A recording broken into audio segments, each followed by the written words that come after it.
It is a great pleasure and great fun to have you here today, Jon. Thank you. Want to begin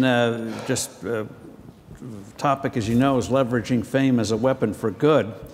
And what you've done over the years is just amazing, whether it's fundraising for cancer research, helping education programs, the Two River Theater, school uniforms, playgrounds, helping out in numerous cities. And now you're focusing primarily on Philadelphia. So the first question comes up is, how did you get involved? And then how did you leverage it in a way that made a real difference? When we read about you, it's either great entertainment or great philanthropy, highly unusual. So how did it come to pass? Well, it's very kind, thank you. First of all, thank you for having me here. I feel a little out of my element, but I do appreciate it nonetheless. Believe me, I'm as scared as you are. You know, I think that because of my profession, people perceive the cliche of being a rock and roll star as someone who is so self-serving and only self-serving. Maybe in my youth, I was single-minded and I wanted success in the field that I chose. But as I got older and hopefully wiser, our philanthropic desires grew. And really, when the focus of it came to be, it was under the guise of sports ownership. And it really had nothing to do with what I did on the stage.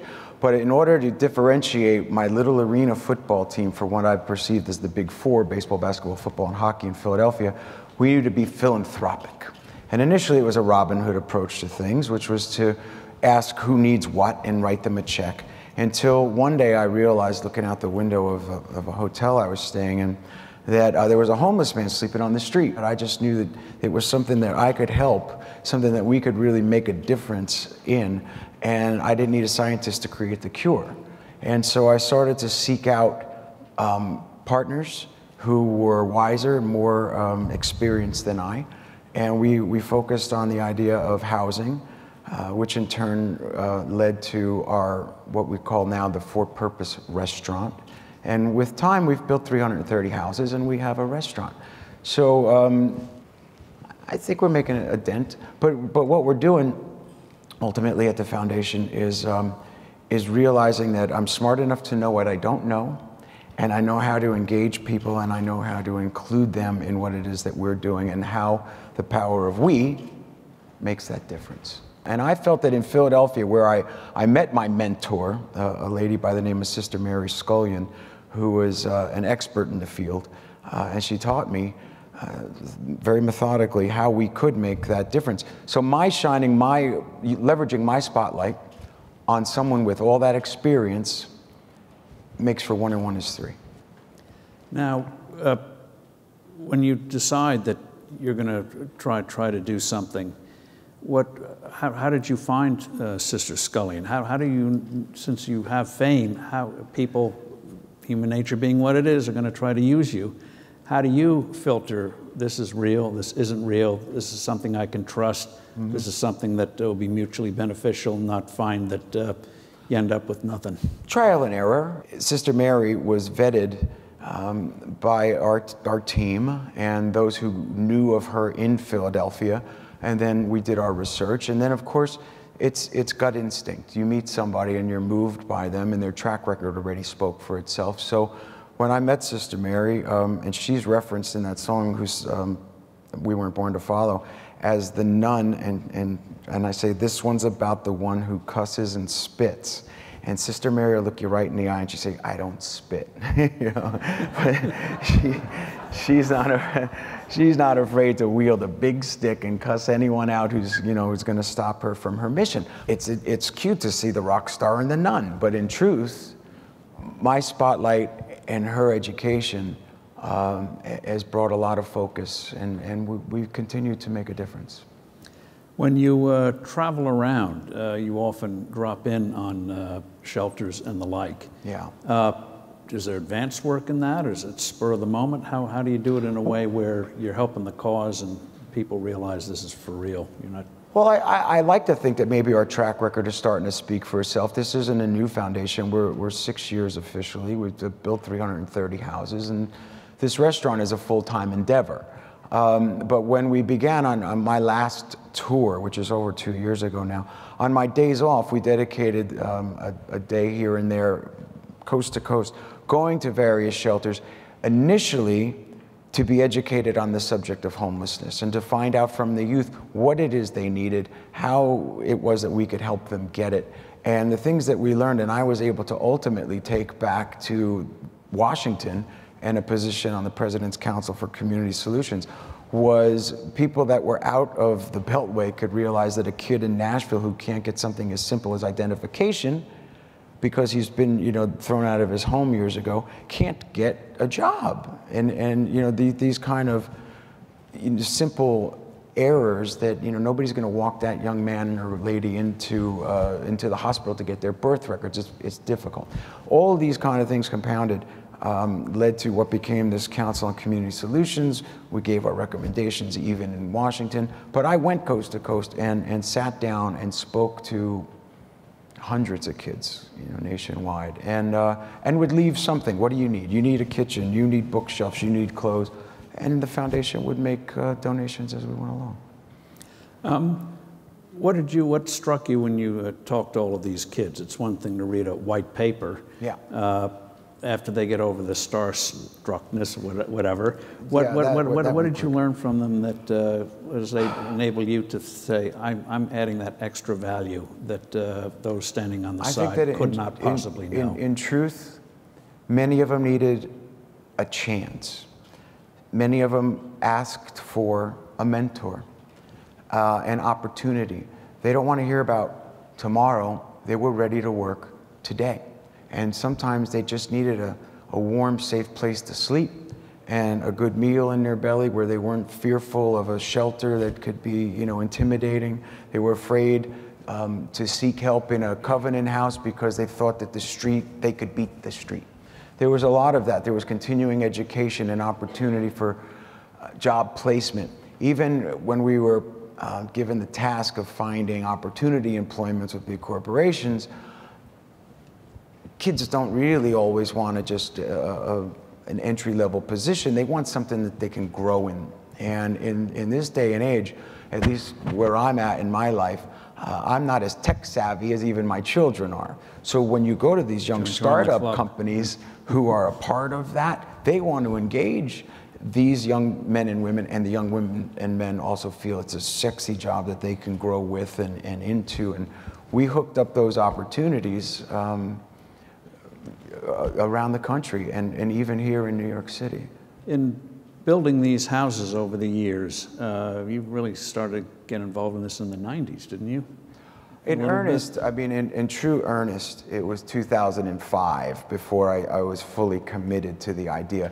It wasn't as though I was 100% involved in what became our foundation in earnest until 2005. But you've been doing things before 2005. Sure, here and there, like a lot of people who are asked and are compassionate, but you're not dedicating resources, time, your family, you know, the efforts of everything you are, as we are now. But that's the difference between being a young man figuring out who you want to be and being a man who's come of age who wants to leave a legacy of who he has been and who he will, you know, continue to be. You talk about one soul at a time, and with housing, one house at a time. Yeah. Over the years, what lessons there have you learned in terms of, okay, we build a house, what is effective, what's likely to have an impact, positive impact, or it's not going to make the kind of impression you want it to make? I'll tell you two stories there. When we began building houses, and you see a little clip there in Philadelphia where we built our first cluster of 5 houses. And there were row homes, and you know old Philadelphia, northern Philadelphia, and they were all row homes. And Sister Mary walked me down the block, and she said, it'd be really great if you guys could have enough money to refurbish one of these homes. And the block was really run down, and some of the neighbors were struggling to maintain the aesthetic of their property and dealing with the tragedy of what inner city Philadelphia, like Detroit and many other cities, had become. And I said, how much would it cost to do the whole block? And she laughed, and I said, no, I'm serious. How much would it cost to do the block? Because I knew that like the Pied Piper, if I could get enough money to fix that block, the pride in the rest of that neighborhood to move the bad guy to the next block, to the next block, to the next block. When we officially launched the foundation, talk about utilizing celebrity, President Clinton himself came and launched the foundation on those streets. And when we did that, there was a lady named Helen Brown, and she was out there, and she's a wonderful elderly lady, a big, strong lady who had been born and raised in the neighborhood. She was sweeping the streets and keeping her front stoop clean, but knowing the rest of the neighborhood was difficult. And I said, you know, Mrs. Brown, you're doing such a nice job there. I said, you know, with that broom, you know, what are you doing with that one little broom? And she held up the stick and she says, I'm making a difference with it, because she was keeping the bad guys away from her stoop. And in turn, I've gone back there now six good years later, since the completion of those 15 row homes. And the block looks great, and the neighbors have pride in what they're doing. And is that then how you measure effectiveness? You do something, then you go back and see that it worked? I think that helps, and on a more minute level, we have what we now call a for-purpose restaurant. I think this model is very, very unique, and the model is such that This, by the way, is a kitchen like no others. You don't go there and just get something. Explain what gave you the idea, the and how you catalyst, applied it.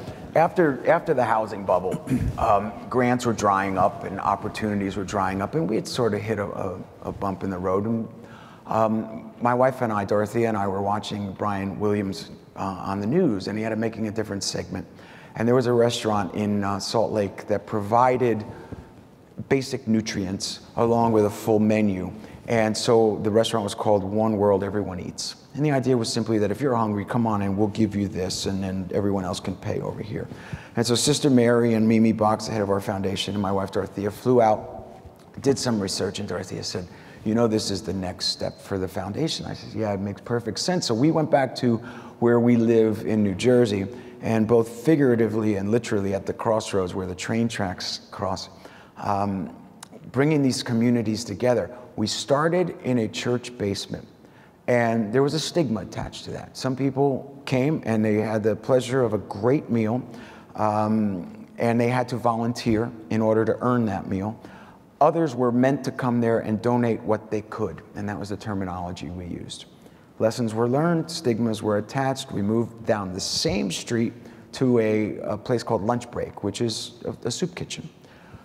A whole nother set of stigmas attached to that. It looks very institutional. Nobody feels very comfortable there. Very many of the population in the county will come at Christmas time or Thanksgiving and think that, you know, a donation makes them feel good, and they are making a difference, but a whole nother set of issues there. Same street. We then found our retail space, and it was a auto body shop. 3 bays, 3 cement walls, nothing else. Just an eyesore in the neighborhood. And my wife, being the visionary, said, I see it. We can turn this into the Soul Kitchen. And so we built it out, and it's a beautiful, beautiful restaurant where you're served a 3-course meal, silver linens, everything. And the idea is quite simple. We bring people in who can afford to pay, and you pay. And we don't use the terminology pay what you can. There's a requested minimum donation should you choose to pay and not participate. If you cannot pay, you volunteer. If you say, I'm not a people person, I don't want to volunteer in your restaurant, that's not a problem. We'll take you to the soup kitchen, we'll take you to the food pantry, we'll take you to other nonprofits, the medical clinic, and help you help yourself, and you're granted a gift certificate. We don't call it a voucher, we call it a gift certificate. Because ultimately what we're trying to do is not only bring the community together in this for-purpose restaurant, but empower people. And there is such pride when you start to know Jimmy and James' name, you know, when you know that the ladies that are coming there walked 2 miles to get there and they worked at the clinic that day. They feel a part of something. And we had influential and affluent acquaintances of ours. And we had to even have a celebrity chef come in on that day, and I had sat with these 25 people and the 35 people maybe. And we had an honest Q&A. And one man honestly said to me, I don't want to sit with homeless people. I said, I appreciate that statement. Thank you for being honest. And I explained to him, I said, see that guy in the kitchen? He's homeless. You'd never know it looking at him on the street. He's college educated. In fact, he went to Princeton University. True story. Another guy says, I don't want to take a table away from a homeless guy. I said, thank you for that. But without you coming to support the restaurant, how can I provide this guy with that meal? And then in turn, you're realizing we went to the day laborers that are down in front of the convenience store. You know, you've seen those situations around town. And we brought a couple of guys over and we explained the model to them. And then we paid them to wash the windows. And then we fed them our best foods. And we sat and talked to them. And through the translation, asked the question, how much money do you spend a month on food? The man says, nothing. We thought, maybe you didn't understand the question. How much money do you spend on food? He says, nothing. He says, do you think that I have the convenience of going to a restaurant? He says, I either go to the food pantry and get what they give us as an allotment. I go to the soup kitchen. He says, there's 2 or 3 families in that apartment. And all we do is eat for nutrition in order to go back out and find more work. So when you break through that mold, you meet your neighbor. You bring your neighbor in and make him feel comfortable in that environment. He meets somebody else. You never know what's going to come of it. Talking about bureaucracy, housing or anything else, it's never easy to do. What are the little things you do to grease the skids in a very way only you could do? Well, it's a unique position, but I'm certainly willing to leverage my celebrity. If it means that I have to come and sing at your kid's bar mitzvah, I'm very available. Whatever it takes.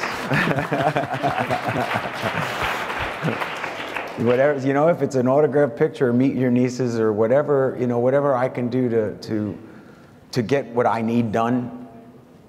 You know, that it's Sister Mary, those are my real heroes. When she's down in that alleyway the other 300 days a year that I don't see her, those are my heroes. It's the ones that are down there every day doing what it is that we do. It's not about me. We utilize my celebrity when you have to, you get to be the closer. How do you handle the scrutiny? I mean, eyes light up when you move, and that can be a benefit, getting that thing done, doing the bar mitzvah. Yeah. But it can have its downsides. Most definitely. You know, I think we've all read about foundations that weren't as transparent or maybe didn't fulfill their mission. I'd like to think that ours is, in fact, transparent. Not that I'm preaching that, you know, we are good and someone else isn't, but you have to make sure that every day you're aware of your reputation, about your mission, about disappointing yourself or others. Reward enough is just doing what it is that we do. And if you do it for the purest of reason, that's accolade enough. I don't need to be any more famous. The rest of it is just what we do.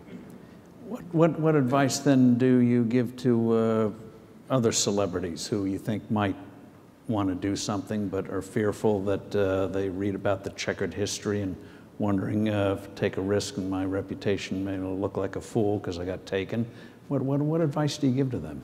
I've seen some of my friends be taken advantage of. You know, there's a number of guys, we've all read about them in the paper, they're in jail because they stole foundations' monies or the best interests were not at heart.